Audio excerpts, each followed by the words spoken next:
में जो भी डॉक्टर ने जांच की टेलीस्कोप से वो सटीक ही होगा और उसके आधार पे जो दवाई दी है या जो भी इलाज कर रहे हैं या करेंगे वो ठीक ही होगा, ये मान ही लिया है ना। और जब तक डॉक्टर वो टेलीस्कोप लगा के इस तरह से जांच नहीं करता है तब तक पेशेंट को सेटिस्फेक्शन नहीं होता, बिकॉज पेशेंट का पूरा फेथ उस टेलीस्कोप पे है।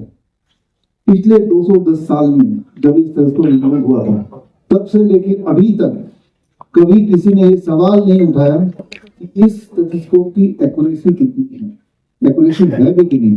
लेकिन आप सब तो एक्सपर्ट हैं, डाइटिशियंस हैं, डॉक्टर्स हैं, अपनी क्लिनिक चलाते हैं, तो यहाँ पे इस मुद्दे को उठाना जरूरी है जिसको बेसिस बनाते हैं, which is the first line of diagnosis, जो कि हर तरह की अधिकतर तरह की बीमारी में पहला लाइन ऑफ डायग्नोसिस इस टेलीस्कोप से शुरू होता है। उस पर कितना फीड किया जा सके, इसकी एक्यूरेसी कितनी है, एक्यूरेसी कितनी है, एक्यूरेसी का मतलब क्या होता है, किसी भी डायग्नोस्टिक टूल की एक्यूरेसी कितनी है जानना जरूरी है कि वो डायग्नोस्टिक टूल तभी कहलाएगा जब वो एक्यूरेट होगा, कुछ हद तक एक्यूरेट होगा। कई बार वो थोड़ा बहुत इनएक्यूरेट भी हो सकता है, लेकिन चलो काफी हद तक ये सही जवाब दे दे, काफी हद तक वो सही पड़ताल कर ले, तो उसको एज ए डायग्नोस्टिक टूल का दर्जा दिया जाता है। तो ये एक्यूरेसी कैसे पता करते हैं ये हम समझते हैं। मान लीजिए एक कमरा है और इस कमरे में 100 प्रेग्नेंट वुमेन हैं, 100 प्रेग्नेंट महिलाएं एक कमरे में हैं और आपको डायग्नोसिस करना है कि इनके बच्चे जो होंगे वो लड़का होगा कि लड़की होगी, है ना, ये डायग्नोस करना है आपको। और आपके पास डायग्नोस्टिक टूल है ये कॉइन, तो आप एक एक को बुलाते हैं और कॉइन टॉस करते हैं, मनी मन सोचते हैं हेड आएगा तो उनका लड़का होगा, हेड और टेल आएगी तो लड़की होगी, और अकॉर्डिंगली डायग्नोसिस करते हैं। अच्छा आपका नाम क्या है, मीना देवी जी, कॉइन टॉस के इनका तो टेल आ गया, आपकी लड़की होगी, वो लिख के चले जाते हैं 100 के 100। अब आप बताइए क्या चांसेस हैं, कितने प्रतिशत ऑन एवरेज चांसेस हैं कि आपने जो बताया वो सही निकलेगा? 50% सही निकलेगा ना, है ना। यानी कि उन 100 में से 50 लोग या वही महिलाएं आएंगी, डॉक्टर साहब आपका डायग्नोसिस सही था, मेरी तो बेटी हुई, मेरा तो बेटा हुआ। 50% की तो है ना। जब भी आंसर यस और नो में देना है, देयर इज अ चांसेस कि आपने रैंडमली जो भी आंसर दिया, बहुत चांसेस 50% चांसेस वो करेक्ट होगा। तो इसका मतलब है कि कोई भी डायग्नोस्टिक टूल या कोई भी इंस्ट्रूमेंट डायग्नोस्टिक टूल की तरह तभी माना जा सकता है जब उसकी एक्यूरेसी कम से कम पॉइंट ऑफ से तो ज्यादा हो, है ना। तो इसी टेस्ट को बोलते हैं sensitivity of the diagnostic tool. ये जो एक्यूरेसी है इसका मतलब पॉइंट ऑफ की सेंसिटिविटी कितनी हुई, 50%। यानी कि 100 लोगों को डायग्नोस करेंगे तो 50 का तो आंसर करेक्ट दे ही देगा, 50 का गलत भी दे सकता है ना। तो द सेंसिटिविटी मेडिकल टर्म में of the point of coin as a diagnostic tool is 50%। अब कोई नया डायग्नोस्टिक टूल आता है किसी एक डायग्नोसिस के लिए, तो और एग्जिस्टिंग वाला जो होता है पहले से जिसको यूज करते हैं उससे उसकी तुलना करके देखते हैं, नया वाले को हम तभी एक्सेप्ट करेंगे जो पहले वाले से बेटर होगा, है ना। पॉइंट पहले आया कि सर्च को पहले आया दुनिया में, हाँ, तो उसके बाद आया सर्च को, तो इसका तो 50% है। और कोई नई चीज आएगी तो इससे ज्यादा होना चाहिए, तभी इसको मान्यता मिलेगी डायग्नोस्टिक टूल में। तो खैर अब इसको थोड़ा समझते हैं, साइंटिफिकली अंडरस्टैंड करते हैं। अंडरस्टैंड करने के लिए क्विज करने जा रहे हैं। इस क्विज के लिए आप सबको इनाम भी मिलेगा अगर आप करेक्ट जवाब दें। लेकिन करेक्ट जवाब देने के लिए पॉइंट का इस्तेमाल मत कीजिए मोस्ट लाइकली, क्योंकि यहाँ पे वैसे भी 3 ऑप्शंस हैं और 3 ऑप्शंस हैं तो आप पॉइंट का इस्तेमाल नहीं कर सकते, उसके लिए 2 ही ऑप्शन है। पहला सवाल, आपके आई कार्ड में एक क्विज का छोटा सा पर्चा होगा, निकालिए उसको। रूल ये है कि जो भी आंसर आपको ठीक लगेगा उसको वहां लिखना है। सवाल मैं पढ़ देता हूँ। If 100 patients with pneumonia present to a clinic, what percentage would be correctly typed based on the statistical examination? अगर 100 पेशेंट आते हैं क्लिनिक में और सभी को निमोनिया है, फीवर है, उसको कफ है, उसको चेस्ट पेन है, शॉर्टनेस ऑफ ब्रेथ है, जो हेवी ब्रीथिंग करते हैं तो चेस्ट में पेन होता है, ये सारे सिम्टम्स हैं। तो इन सिम्टम के साथ 100 के 100 पेशेंट को निमोनिया है और डॉक्टर को स्टेथोस्कोप थमा दिया जाता है। उसको होता ही है कि ये स्टेथोस्कोप के बेसिस पर आप जांच करके बताओ कि इन 100 में से कितने % को pneumonia based on the stethoscope. तो क्या लगता है स्टेथोस्कोप की एक्यूरेसी निमोनिया फाइंड करने में कितना होगा? 90% से बोलना नहीं, बोलना तो चीटिंग हो जाएगा, दूसरा इंसान सुन के वो पत्ते पकड़ा देगा।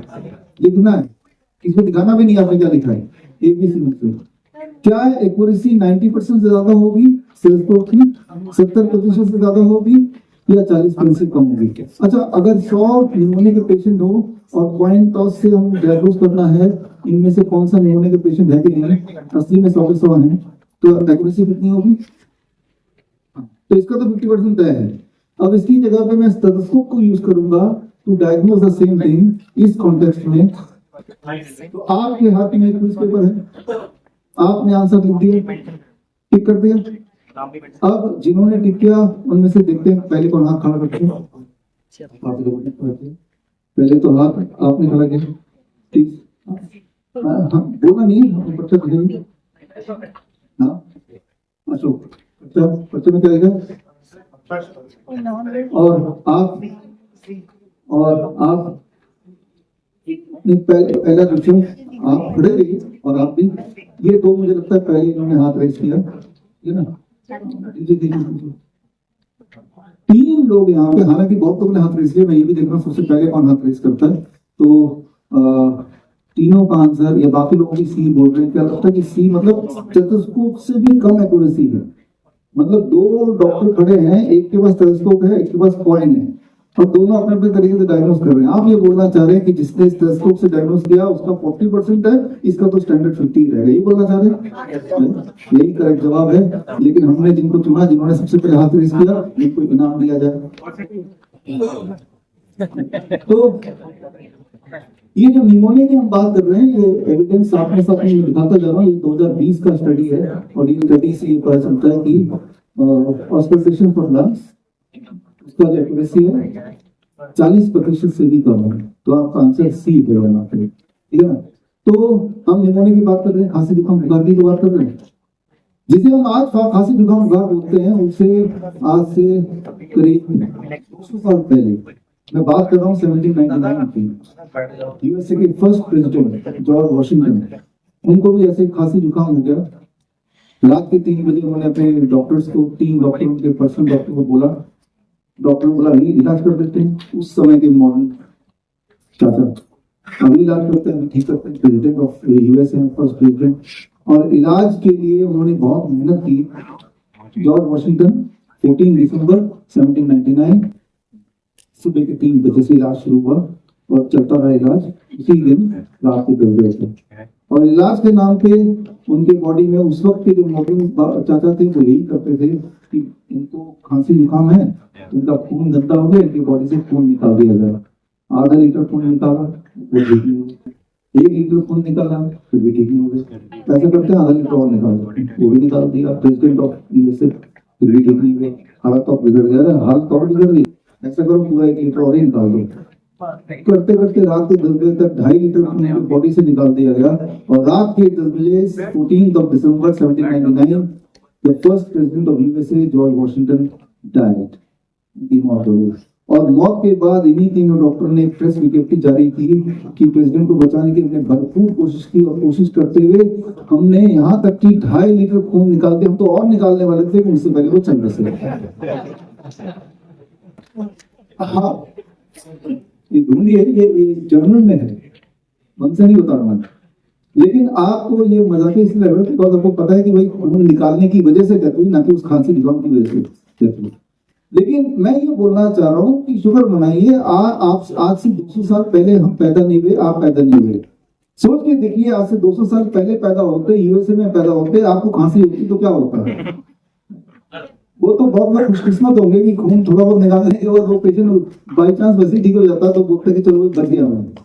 लेकिन जिस प्रकार इस उदाहरण में मैंने आपको ये समझाया कि डेथ हो गई, तो जवाब क्या आया कि खून निकालने के बावजूद भी डेथ हुई, जबकि जवाब ये मुझे खून निकालने के कारण डेथ हुई, है ना? तो जो इलाज है वो अपने आप में बीमार कर रहा है इंसान को। इस बात को समझना पड़ेगा। इस बात को समझने के लिए सिर्फ एक ही फैक्टर है, वो है कि एविडेंस। लेकिन शुक्र ये मनाइए कि वो जो प्रैक्टिस था जो आज से 200 साल पहले, इसे बोलते हैं ब्लड क्लॉटिंग, उस वक्त का यही मेन स्ट्रीम मेडिसिन था, वो अब एबोलिश कर दिया गया, वो खत्म हो चुका है। तो लेकिन जो अभी चल रहा है, तो क्या ये भी तो उस तरह का नहीं है कुछ इलाज कि इलाज के नाम पे, जैसे भी देखा उस आशिक बच्चे को 10 साल हो गए, क्या 10 साल लग सकते हैं जिसको ठीक होने में, लेकिन वो तो पहले ही बता दी ठीक नहीं हो गया और वो वही देख रहे हैं। जबकि आप सबको पता है, because most of you are my student and my clinician, कि बड़े दिखने वाले प्रॉब्लम का आसान सोल्यूशन हो सकता है। इनफैक्ट सोल्यूशन आसान ही होता है, हमें बस पेशेंट को नेचर के जितने करीब हम पहुंचा दें वो ठीक होने लगता है ना, क्या ठीक है।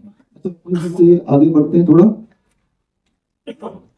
फर्स्ट हाथ रेज कौन कर रहा है इस क्वेश्चन का? आप बताइएगा नहीं आंसर, किसने रेज किया? आप। तीसरा, 2 लोग हो गए और पीछे you can stand so that, हाँ हाँ आप क्या, आप और एक आप भी हैं। अपना आंसर हमारे नियरेस्ट वॉलंटियर को दे दीजिए, आंसर ले लो, आंसर लेके दे दो, आंसर लेके दे दीजिए। पर्ची है, पर्ची है तो आपने दे दिया। जिन्होंने दे दिया वो तो पार्टिसिपेट ही नहीं कर सकते ना, जिन्होंने नहीं दिया वही खड़े होंगे, लेकिन एक ही बात दे सकते हैं कि एक ही पर्ची है। पर्ची जिनके पास है, आप है ना, पर्ची दीजिए दीजिए दीजिए, आंसर लिख के। और पर्ची जिनके पास है आप भी दीजिए पर्ची लिख के। और पीछे से कोई, सबसे पीछे व्हाइट में, हाँ आप पर्ची लिख के दे दीजिए हमारे वॉलंटियर को। वहां वॉलंटियर कोई है उसमें, दे दीजिए सबको एक ही मिला है, तो एक पर्ची दिया। डॉक्टर मुंशी, इनका आंसर क्या है? हाँ बी। आप ये बोलना चाह रहे हैं कि 100% बॉल ऑब्स्ट्रक्शन के लिए अगर क्लिनिक आते हैं और स्टेथोस्कोप से उनका पेट की जांच करके देखा, डॉक्टर देखने की कोशिश करता है, तो उसमें जो एक्यूरेसी है 50% से भी कम है, ये बोलना चाह रहे हैं आप? राइट, इन्होंने सही आंसर दिया और उसका एविडेंस ये रहा, आपको एक इनाम मिलता है। और 42% ऑन एवरेज सेंसिटिविटी, जबकि पॉइंट ऑस का अगर डॉक्टर पॉइंट ऑस यूज करता तो 50% तब भी होता है।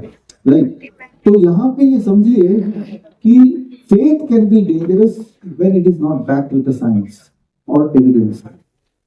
सोच के देखिए, बचपन से लेके अभी तक, जब से आपने शायद आंख खोली है, सबसे पहले डॉक्टर के साथ सिर को रखाया हुआ देखा होगा। और जब भी आप किसी क्लिनिक में गए होंगे, जो आप लोग तो जाते नहीं गए, लेकिन जो जाते हैं, जो ऑनलाइन देख रहे हैं, तो आपको शांति तभी मिलती जब सिर्फ थोड़ा बहुत जांच हो गया, हाँ कुछ तो हो गया, अब तो पता चल गया डॉक्टर को। लेकिन कितना पता चला? उतना पता चला जितना वैसे ही पता चलता अगर वो पॉइंट ऑफ कर लेते तो। राइट, तो खैर थोड़ा और आगे बढ़ते हैं। अब देखिए, अगर वॉल का हार्ट डिजीज है किसी को, और वॉल का हार्ट डिजीज जब होता है, वॉल्वुलर हार्ट डिजीज, 4 वॉल्व है, वहां से इसको रखेगा डॉक्टर, और तब कुछ आवाज आएगी, वो आवाज इस तरह की आवाज आएगी।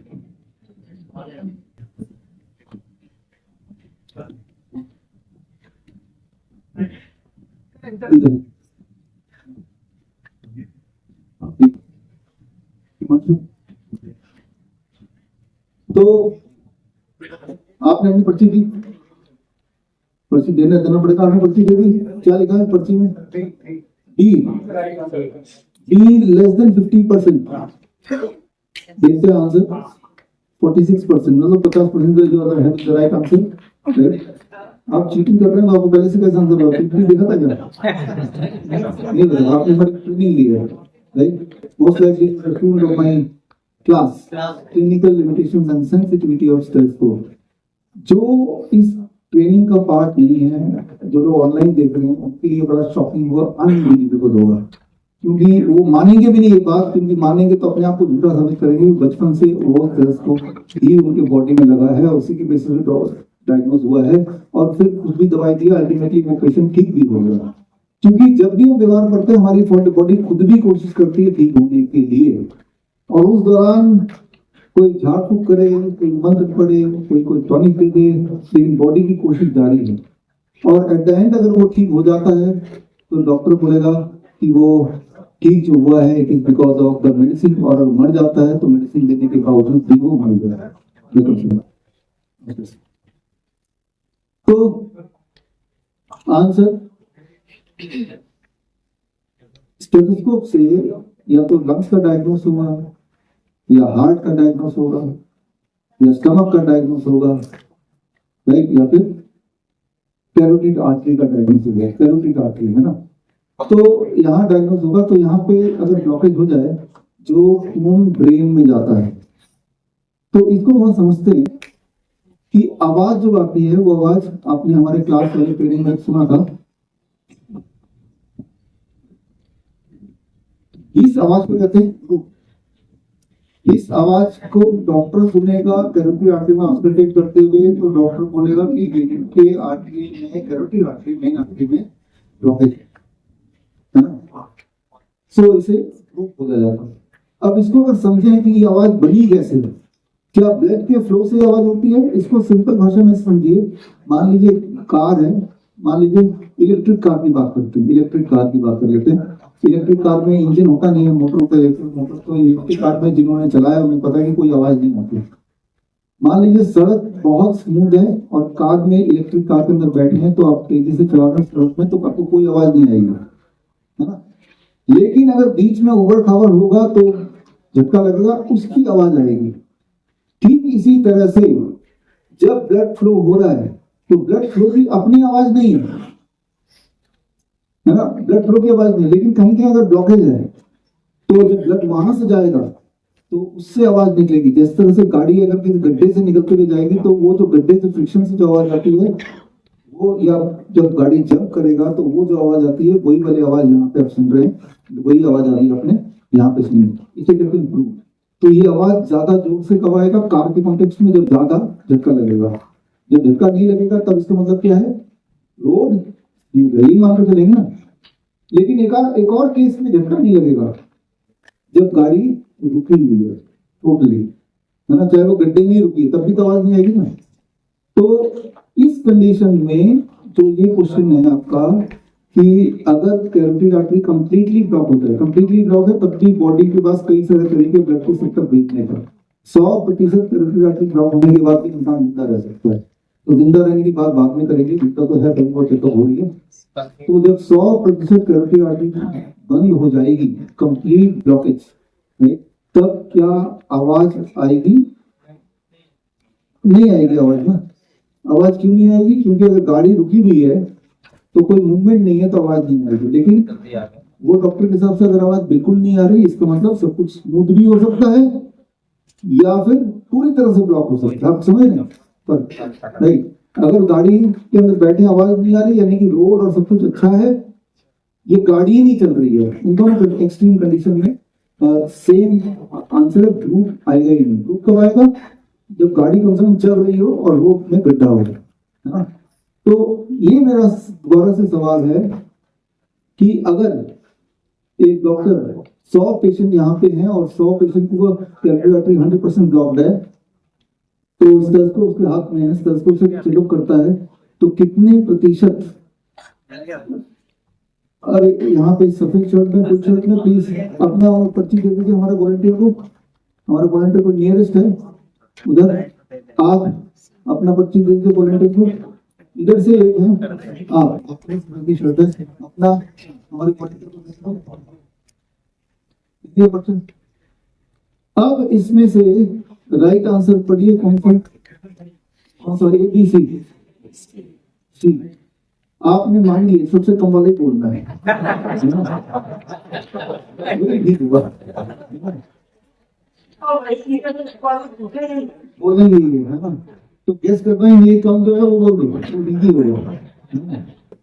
तो द रिजल्ट इज सी, कि जब कंप्लीट ब्लॉकेज हो जाए तो डॉक्टर के स्टेथोस्कोप से गेस करने के चांसेस और कम होने लगते हैं।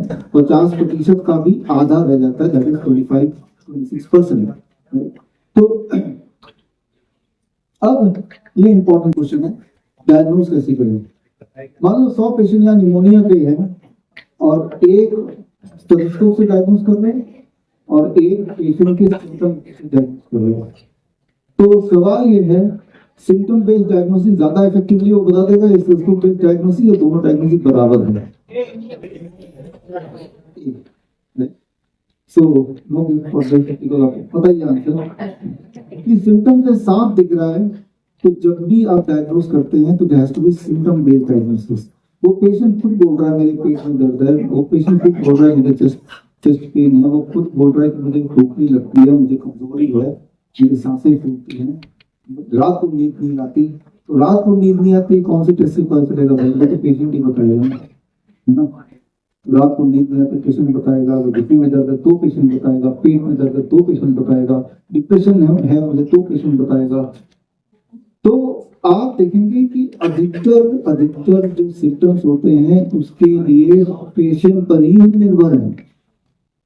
पेशेंट वही बताएगा जो उसकी बॉडी उसको बता रही है, तो वो गलत नहीं हो सकता। तो rather than relying on any tool, it is a better idea rely on the patient's feedback, कि पेशेंट क्या फीडबैक दे रहा है। जो इस पे कई सारे रिसर्च पेपर्स हैं जो हमारे क्लास के स्टूडेंट्स को पता है, और उसमें देखा है कि जब हम सिम्टम को ध्यान में रखते हुए डायग्नोस करते हैं तो वो डायग्नोसिस 90% एक्यूरेट होती है इन कंपैरिजन टू जब स्टेथोस्कोप पे लाइट करके तब डायग्नोस करते हैं। तो यहाँ पे हमें समझना पड़ेगा कोई ज्यादा बड़ा इंस्ट्रूमेंट है या ज्यादा कोई टूल है, क्योंकि लोग आजकल का जो माइंडसेट है कि कितना बड़ा हॉस्पिटल है, कितनी सारी मशीन है, कितना महंगा डायग्नोस्टिक टूल है, लेकिन कोई चीज का बड़ा होना, महंगा होना, साइंटिफिक दिखना जरूरी नहीं कि वो साइंटिफिक हो ही। साइंटिफिक वो हो तभी माना जाएगा जब उसके सबूत हो, और सबूत अभी और पेश करेंगे। इसके तो बहुत सारे सबूत, उसकी पूरी किताब है, वो आप आज रिलीज भी होगी। और बहुत चर्चा की इम्पोर्टेंट बात, for a diagnostic tool to be useful it should have at least gas sensitivity.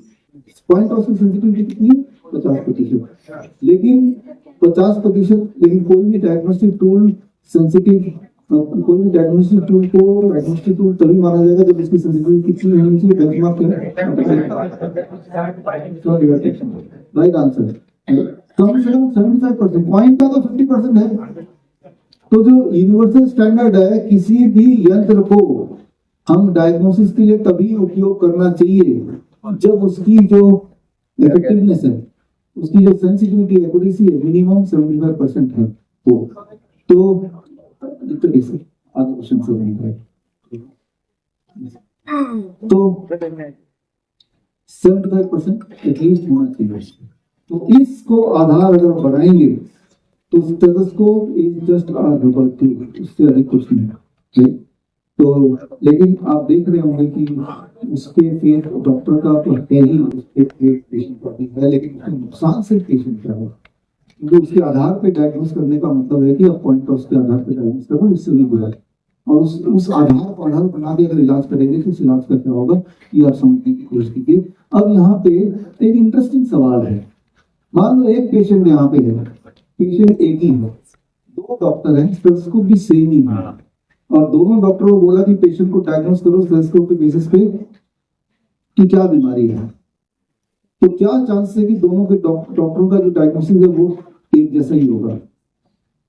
क्या चांसेस हैं? 50% से कम चांसेस हैं, 40% से कम चांसेस हैं, या 20% से भी कम चांसेस है? 20 से भी कम से, यानी कि दो डॉक्टर अगर सेम ही पेशेंट को डायग्नोस करते हैं, इस पे जो स्टडी आज तक हुई है वो स्टडी ये कहता है कि अगर दो पेशेंट, अगर एक पेशेंट को दो डॉक्टर हो, दोनों का इंडिपेंडेंट डायग्नोस करने दिया जाए तो उनके डायग्नोसिस दोनों के एक ही जैसा हो, इसके होने के जो चांसेस हैं वो बिटवीन 0.1 to 0.5, यानी कि वो 10% से लेकर 50% के बीच में कहीं भी हो सकती है, लेकिन 50% तो मैक्सिमम। तो ये समझना पड़ेगा कि अब यहाँ पे ये कि दो डॉक्टर हैं, एक ही स्टेथोस्कोप, एक ही पेशेंट है, जब वो सुन रहे हैं आवाज जो आ रही है उनकी दिल की धड़कन वो तो सेम ही आ रही होगी ना, लेकिन उनका डायग्नोसिस अलग क्यों हो रहा है? ये एक इंटरेस्टिंग साइंस है। साइंस को आप समझिए, इस साइंस को समझने के लिए दो कैरेक्टर है, एक हाथी, इधर इमेजिन कीजिए हाथी है, इधर एक कुत्ता है। हाथी के कान और कुत्ते के कान अलग अलग तरह से काम करते हैं, ये आपको समझना पड़ेगा। हाथी के कान कुदरत ने, भगवान ने इस प्रकार बनाया है कि हाथी के कान बहुत लो फ्रीक्वेंसी साउंड भी सुन लेता है जो इंसान नहीं सुन सकता है। इंसान नहीं सुन सकता लो फ्रीक्वेंसी साउंड, हाथी के कान सुन सकते हैं। यानी कि हाथी कई किलोमीटर तक अपने साथियों से बातचीत करता है बिकॉज हाथी लो फ्रीक्वेंसी साउंड सुन सकता है। हाथी के जो और साथी कितने मान लो 20-30-100 किलोमीटर दूर हैं, तो उनके जो चलने से जो साउंड वाइब्रेशन आती है वो वाइब्रेशन दूसरा हाथी जो कई किलोमीटर दूर है वो समझ लेता है। वाई? बिकॉज हाथी की जो कैपेसिटी है वो लो फ्रीक्वेंसी साउंड को सुनने की है। कुत्ता जो है उसको कुदरत ने बनाया कुछ इस प्रकार कि वो हाई फ्रीक्वेंसी साउंड को सुन सकता है जो इंसान नहीं सुन सकता है। इंसान 20,000 हर्ट्ज तक का फ्रीक्वेंसी सुन लेगा, एक कुत्ता 40,000 तक का। यानी कि अल्ट्रासाउंड, जो अल्ट्रासाउंड डायग्नोस्टिक टूल है वहां कुत्ता जाएगा तो कुत्ता विचलित हो जाएगा बिकॉज कुत्ते को वो वाली साउंड सुनाई देगी जो इंसान का कान रजिस्टर नहीं कर सकता। तो इंसान हाथी के कान जितना लो फ्रीक्वेंसी साउंड नहीं सुन सकता और कुत्ते के कान जितना हाई फ्रीक्वेंसी साउंड नहीं सुन सकता। इंसान दोनों के बीच में कहीं सुन सकता है, राइट? करीब 50 हर्ट्ज टू 20,000 हर्ट्ज, और इन दोनों के पार हाथी सुन सकता है और या फिर उस पार कुत्ता सुन सकता है। अब इंसान की बात करें तो 2 डॉक्टर है और दोनों के जो कान है वो कुछ डॉक्टर या कुछ इंसान आप में से भी हो सकते हैं, मैं भी हो सकता हूँ, कि हमारे कान ज्यादा सेंसिटिव हो लो फ्रीक्वेंसी साउंड सुनने को इन कंपैरिजन टू कोई और।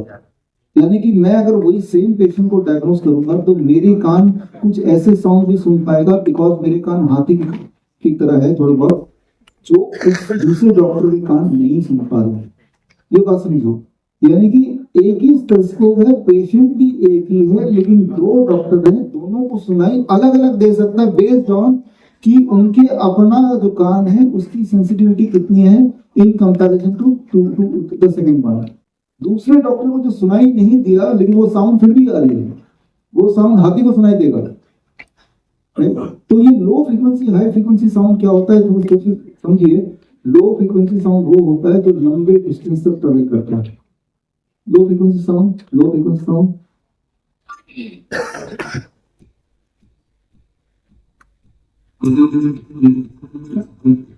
तो हाई है, ये हाई है, वो इसको बंद करना। ये जो देख रहे हैं ये आवाज सुन रहे हैं ये लो फ्रीक्वेंसी। जैसे अगर बादल गरजेगा लो फ्रीक्वेंसी, अगर हार्ट बीट जो है वेरी लो फ्रीक्वेंसी, फिर हार्ट बीट में जो एनर्जी बड़ी कम है इसलिए बहुत दूर तक नहीं जाती, otherwise it is low frequency. तो अब अगर हाई फ्रीक्वेंसी साउंड की बात करें, हाई फ्रीक्वेंसी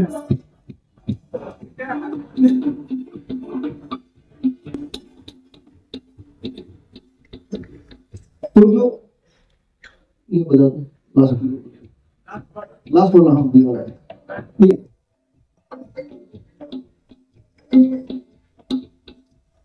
वो जो बेल की आवाज है ना उसको पकड़िए, बाकी जो बजा रहे तो उसको छोड़ दीजिए।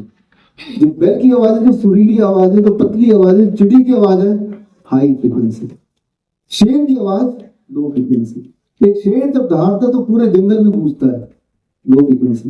एक चिड़िया जब चहचहाती है तो वो सुनने में अच्छा लगता है लेकिन बहुत दूर तक नहीं जाएगा, वो हाई फ्रीक्वेंसी। तो low frequency sound, high frequency sound. इंसान का कान भी कुछ लोग ज्यादा सेंसिटिव होते हैं इसके लिए, कुछ लोग ज्यादा सेंसिटिव होते हैं टुवर्ड्स द डॉग। तो हर एक के कान अलग अलग है, थोड़ा थोड़ा अलग अलग है। तो एक ही पेशेंट है और 2 डॉक्टर उसको चेकअप करेंगे तो 2 अलग अलग साउंड भी सुनाई दे सकते हैं। तो बेस्ड ऑन दैट डायग्नोस्टिक भी फर्क हो ही सकता है, जो कि होता ही है। ये सारी बातें मैं आपको क्यों बता रहा हूँ, मैं इसलिए बता रहा हूँ क्योंकि आज का मेन टॉपिक इसी पे है कि एक मॉडर्न चाइल्ड है जिसका पूरा फेथ उस स्टेथोस्कोप पे है, जिससे पूरी जिंदगी तो निकाल दिया, लेकिन ये जांच करने की कोशिश की कि जो साउंड सुनाई दे रहा है इस पे मैं कितना भरोसा कर सकता हूँ, क्योंकि वो पेशेंट इसी पे भरोसा करते हैं ना, नुकसान भी पेशेंट का ही होने वाला है। तो यहाँ पे कंक्लूजन ये यहाँ पे आ रहा है 7वें क्वेश्चन के बाद कि जो डायग्नोस्टिक टूल है वो चाहे 200 साल पहले वाला डायग्नोस्टिक टूल जो मॉडर्न मेडिसिन का पहला डायग्नोस्टिक टूल बोल सकते हैं, या पिछले 50 साल में जो डायग्नोस्टिक टूल आया है जैसे बायोप्सी या एफएनएसी या पेट स्कैन। पेट स्कैन तो खैर पिछले 20 साल में आए हैं, लेकिन एफएनएसी बायोप्सी 50 साल से तो आए हैं, 50 साल से तो हॉस्पिटल्स में हो ही रहा है। तो हमारा जो फेथ है इन डायग्नोस्टिक टूल पे इसलिए नहीं होना चाहिए क्योंकि इसका जो एक्यूरेसी है वेरी वेरी लो, यानी कि बहुत ज्यादा चांसेस है इसके माध्यम से जो डायग्नोस करेंगे that diagnosis will be not only incorrect but also it can be dangerous. तो हम इसके अगले पड़ाव में आ रहे हैं कि सेंसिटिविटी स्टेथोस्कोप का तो इनकरेक्ट है, लेकिन वो पेशेंट को ऐसा कोई हार्म नहीं कर रहा है। जब आपको कोई अस्कल्टेट करेगा तो आपको कोई नुकसान नहीं हो रहा उसको, लेकिन उसी पेशेंट को या किसी और पेशेंट को अगर डायग्नोसिस के नाम पे एफएनसी कर दिया या बायोप्सी कर दिया तो उसका डायग्नोसिस गलत भी हो सकता है, जो कि होता है, और उसका डायग्नोसिस हार्मफुल भी हो सकता है पेशेंट के लिए। पेशेंट का मकसद क्या था जाने का, मुझे ठीक हो रहा है, एक ही मकसद है उसका, लेकिन ठीक होने के लिए डॉक्टर ने बोलेगा एफएनसी कर देती है। एक बार कर दिया कुछ नहीं निकला, 2 बार कर दिया कुछ नहीं निकला, 3 बार कर दो, 4 बार कर दो, 5 बार कर दो, जितनी बार करेंगे उतनी बार उस पेशेंट को कैंसर होने के चांसेस बढ़ जाएंगे। ऐसी एक पेशेंट की कहानी मैं आपको बताता हूँ। मनीषा सरकार है यहाँ पे, प्लीज आइए। मनीषा जी का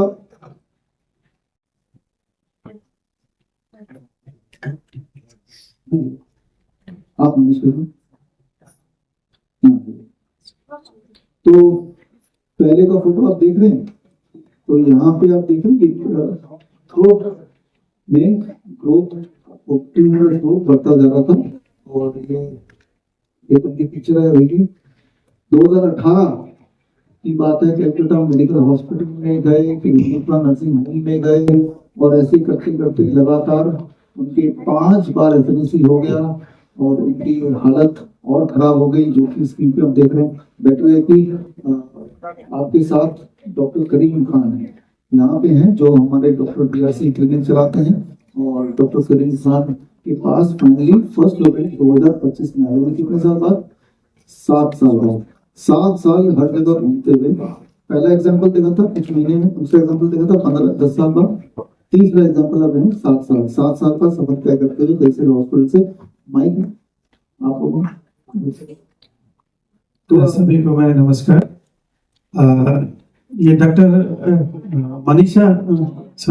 मनीषा सरकार है। इनको 2019 में कैंसर ऑपरेशन किया गया था गले में, दिखाइए ये पूरा गला कटा हुआ है, देखिए यहाँ से पूरा यहाँ तक कट गया। तो फिर 2 साल बाद इनको दोबारा वो ग्रोथ आना शुरू हुआ, नोट्स थे, 7 नोट्स थे, गांठ थे। तो डॉक्टर के पास फिर गए, तो डॉक्टर ने बोले कि दोबारा ऑपरेशन करना पड़ेगा। ये बच्चे पहले से डरे हुए थे और भी डर गए, तो बोले मुझे ऑपरेशन नहीं कराना, और पैसे का भी प्रॉब्लम था। उन्होंने पहले घर का जमीन बेच के ऑपरेशन कराए थे, ये दोबारा बोले नहीं कराना है। तो फिर 2025 में मेरे पास आया, और मैंने उनको डीआरसी सरकार डीआईपी डाइट और जो ये टाइम एज मेडिसिन, उसके बाद फूड एज मेडिसिन, ये सब दिया, लोअर लेग हॉट वाटर, उसके बाद जो भी उनका प्रोटोकॉल है इससे, उसके बाद लीज थेरेपी कराए, और ये धीरे धीरे 6 महीने में ठीक हो गए। तो thank you doctor BRC, thank you. और ये जो है ऐसे जो जितने जैसे काम कर रहे हैं, ये एलोपैथी डॉक्टर भी जानते हैं कि उनके पास कोई एविडेंस नहीं है। आप सर के बारे में तो बहुत कुछ बोलते हैं दूर से, लेकिन वो जानते हैं कि हमारे धोती खोलने वाले इंसान नहीं है। तो जैसे काम कर रहे हैं, हम लकी है कि हम उनके युग में, उनके पीरियड में हमारे जन्म हुई है, और हमें बहुत कुछ सीखने को मिला, लोगों को मदद करने को मिला, ये हम लकी समझते हैं। तो सीमा जी बोलिए, सचिन जी है हमारे साथ, ये भी, इनको भी थैंक यू। बोलना चाहेंगे? Thank you, Dr. BRC. Thank you, Dr. BRC team. Thank you, Dr. Karim Khan. Thank you, Dr. Sachin Jain. Thank you, Dr. Shima Manipur.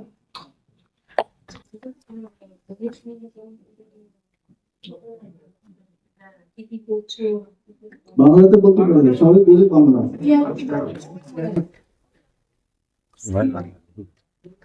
कुछ नहीं किया है।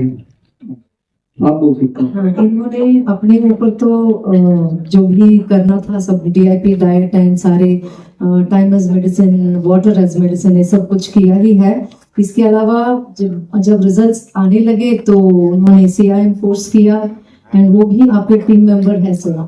ओके, मैंने एक कदम और आगे बढ़ाया, ना केवल अपना फिल्टर का को सब्सक्राइब किया बल्कि चुनाव के लिए लेके बाकी लोगों को इसमें हेल्प करें। और आप देख रहे हैं यहाँ पे बड़े इंपॉर्टेंट चीज है जो डॉक्टर करीम ने कराया, lower leg hot water immersion, right. तो ये अगर हम इसको कंपेयर करें इस तरह से, जहाँ पे पहले गए थे कैलकाटा मेडिकल रिसर्च इंस्टीट्यूट, वो बिल्डिंग इन कंपैरिजन टू जहाँ डॉक्टर करीम खान का क्लिनिक है, वो भी पिक्चर आपकी आंखों के सामने दिख रहा है। पेशेंट जाता है तो सबसे पहले देखते हैं कितना बड़ा बिल्डिंग है, इतना बड़ा बिल्डिंग है तो मुझे तो ठीक कर ही देंगे, ये करीम खान की जाएंगे, यहाँ तो ये इतना छोटा सा है तो मैं कैसे ठीक होंगी। लेकिन मनीषा सरकार ने ये नहीं सोचा, क्योंकि वो ऑलरेडी 6-7 साल से धक्के खाते आ ही गए थे, उनके पास कोई ऑप्शन नहीं था उस वक्त, क्योंकि वो सोच रहे थे कि पहले सर्जरी करा लिया, 5 बार FNC करा लिया, दोबारा से ग्रोथ आ गया, वो ग्रोथ जितनी बार सर्जरी करेंगे या जितनी बार बायोप्सी करेंगे वो ग्रोथ उतनी बार आती जाएगी, और पिछली बार से मोस्ट लाइकली वो ग्रोथ पहले से और तेजी से आती जाती है। ये समझना पड़ेगा, मान लो एक पौधा है, पौधे का पत्तों को आप समझते हैं कि ये ट्यूमर है, उसको काट दो तो उस वक्त तो कट जाएगा, उस वक्त तो हट जाएगा, लेकिन कुछ दिन बाद जाएंगे तो वहीं पे वो पत्ता मिलेगा ना, जितनी बार काटेंगे उतनी बार। तो काटना सोल्यूशन नहीं है, सोल्यूशन है कि कॉज, कारण क्या है। तो डॉक्टर करीम खान ने कारण पे काम किया, ब्लड सर्कुलेशन को बढ़ाया, हॉट वाटर इमर्शन देके, जो आप देख रहे हैं। और इसमें कितना खर्चा आया होगा, तो पहले का जो फोटो देखा आपने, पूरा ये ट्यूमर यानी कि डबल चिल्टन दिख रहा था, और अभी तो सामने आप देख ही रहे हैं। तो यहाँ पे फिर से मैं बोलना चाह रहा हूँ कि अगर मनीषा जी यही कर लेती पहले दिन से ही, तो डॉक्टर करीम खान के यहाँ पे आना नहीं पड़ता, या 7 साल तक अपना वो लैंड वगैरह बेचना नहीं पड़ता। और अगर ये नहीं करती अभी भी, तो उसी जाल में फंसी रहती लंबे समय तक। ये तो ये देखना है ना, specially thanks to doctor BRC। आपसे जो सीखा है, उनमें से कई सारे क्लिनिशियन हैं जिन्होंने बहुत सारे पेशेंट्स को ट्रीट कर पा रहे हैं, और हमारी टीम ने लगभग 1500 प्लस पेशेंट्स को ट्रीट करा। ये सब पॉसिबल हो सकता है सिर्फ BRC सर की वजह से। Very very thanks to all.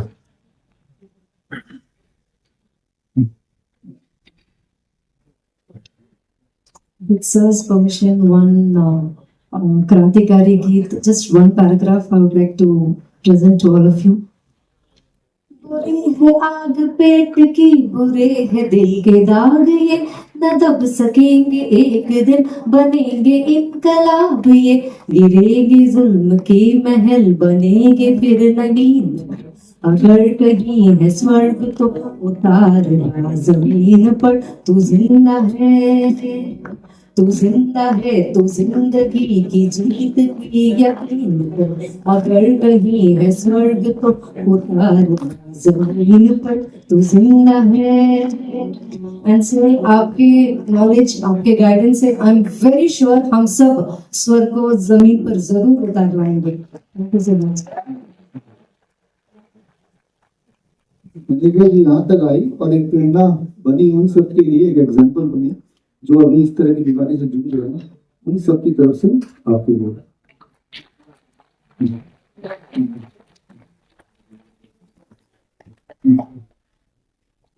जी कौन है?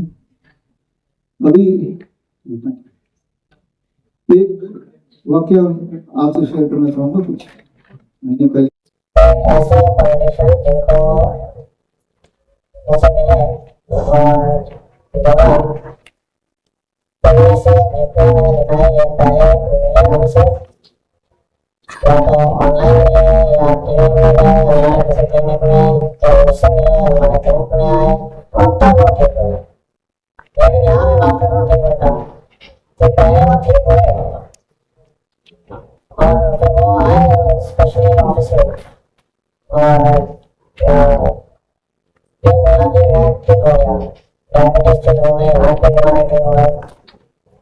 मैंने रसा फिर आपको तो देखा मैं कहाँ बस बढ़िया है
इनका एक बड़ा नाम है शहर में।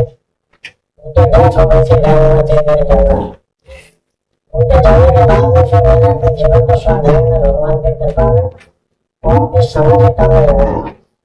मैं ऐसे से बाहर आया, मैं स्वस्थ होने लगा। तो जब मैंने शुरू की बात आपसे की तो कट शॉट में बात यह है कि मैंने 10 महीने पहले 6 महीने पहले जो डीपी डाइट है डॉक्टर स्वरूप की, उसको मैंने शुरू किया। 14 घंटे पेट को खाली रखना शुरू किया। आश्चर्य है, वैज्ञानिक चीजें कर रहा है, मुझे आपको बता रहा हूँ। वो सुबह जब 200 से 300 रहती थी तो सीनियर डॉक्टर ने मुझे कहा था कि आप रिजल्ट पर आइए। वो रिजल्ट खत्म हुई, दवाइयाँ वायरल चलती रही, लेकिन सुबह 100 से कम आ गई। 60, 70, 80 पर मैंने उसमें कर दी। आपको विषयों के लिए जोरदार कार्य होगा।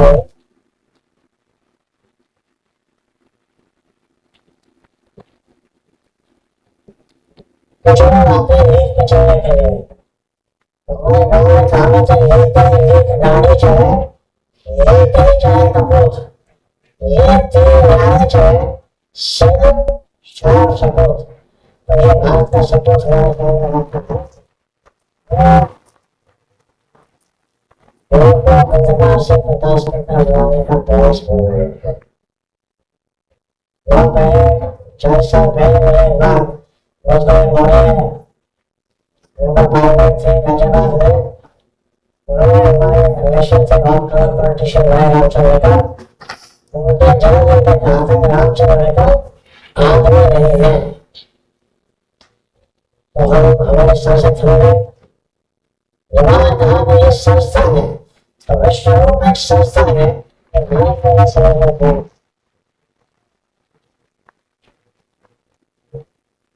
इस आवाज को देखकर मुझे बहुत खुशी हो गई है कि आपने यहाँ इंटरेस्ट लिया है आने का। मेरा नंबर एक बार आप चाहे लिखे 9358 60 9358 60 935। ऐसे करके नंबर है और एक वीडियो उसमें डले हुए हैं डॉक्टर विश्वरूप के साथ में। आप उसमें रह सकते हैं, 24 घंटे में उपलब्ध हो। इसमें कोई शक नहीं है, एलोपैथ से किसी भी बीमारी का अंतिम रूप से इलाज नहीं हो सकता। इलाज में जाना है तो भारतीय जो पद्धति है उन्हें जाना पड़ेगा। वो है हमारा आयुर्वेद और वो विश्वरूप ने जो ज्योति जलाई है देश में दुनिया में, हम उनके बहुत दर्शन है।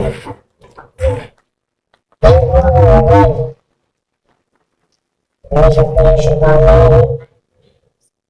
मेरा स्टेटस ये है कि मैं उत्तर प्रदेश सरकार का मिनिस्टर रहा हूँ। अभी जिस नेशनल बॉडी में बीजेपी में माननीय अमित शाह जी, माननीय मोदी जी, योगी जी आदि हैं, उस नेशनल परिषद का भी मैं मेंबर हूँ। आप सबको नमस्कार, आपका जय।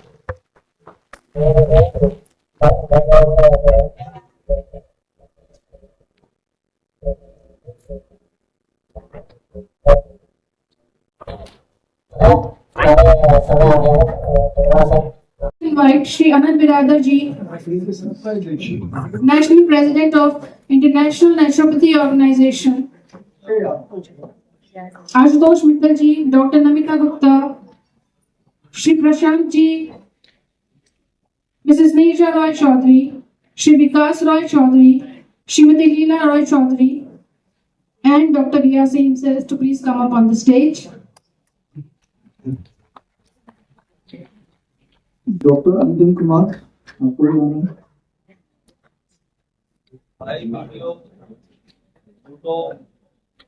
अपने बात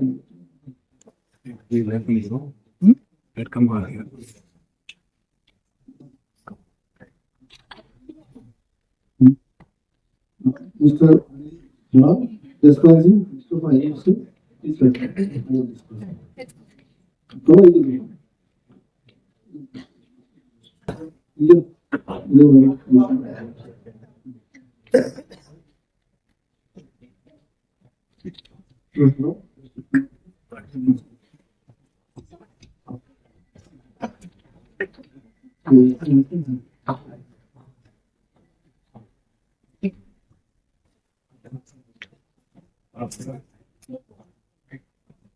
बहुत बढ़िया बहुत बढ़िया ठीक है ये चाहिए बहुत बढ़िया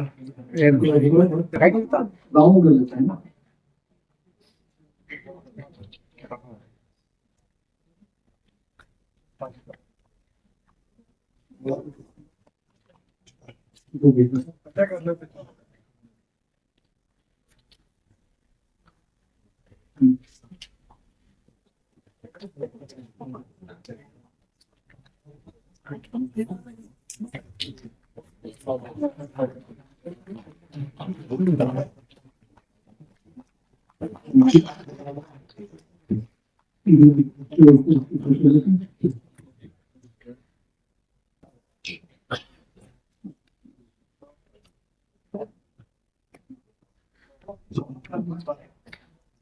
तो राउंड लेना पड़ेगा। पीछे होगा। गोल करो। भैया ये जो मोबाइल वाले आके जो ले रहे हो फोटो साइड से ना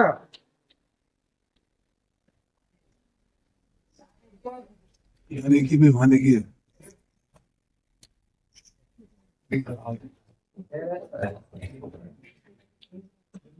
बॉडी दिख रही है हाथ दिख रहे हैं ভালো Thank you all of you.